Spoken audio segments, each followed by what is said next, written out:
Hindi kagaya ng naunang isinampang impeachment complaint laban kay Vice President Sara Duterte na may 4 na grounds for impeachment, iisa lang ang tinukoy sa ikalawang reklamong inihain sa Kamara, ang betrayal of public trust o pagtataksil sa tiwala ng taong bayan. Inaakusahan namin si Vice President Sara Duterte ng pagtataksil sa tiwalang ito sa pamamagitan ng paglustay ng 612.5 million na confidential funds ng Office of the Vice President at Department of Education.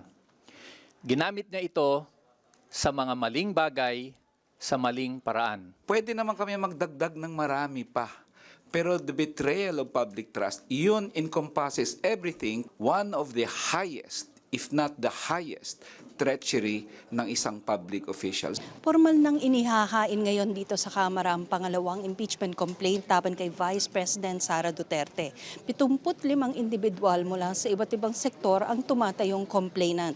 Inendorso ng ACT Teachers Party List, Kabataan Party List at Gabriela Women's Party ang reklamo.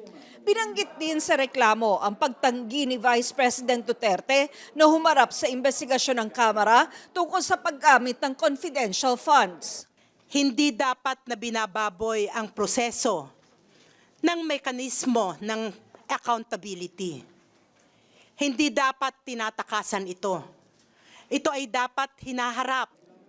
Itatransmit na raw ng Secretary General ng Kamara ang 2 impeachment complaints sa tanggapan ng Speaker.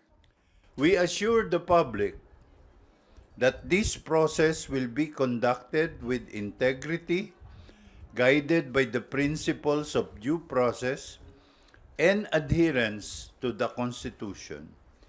We call on all parties involved to respect the legal proceedings and allow the constitutionally prescribed process to take its course. Idiniin ng Malacanang na wala itong kinalaman sa mga impeachment complaint laban sa bise, lalo't nagsalita na si Pangulong Bongbong Marcos na hindi siya pabor dito.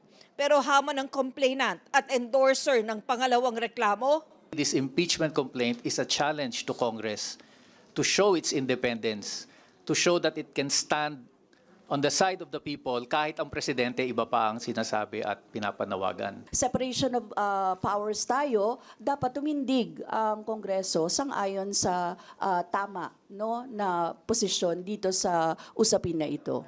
hinihinga namin ng pahayag si VP Sara kaugnay ng mga isinampang impeachment complaints laban sa kanya, pero wala pa siyang tugon.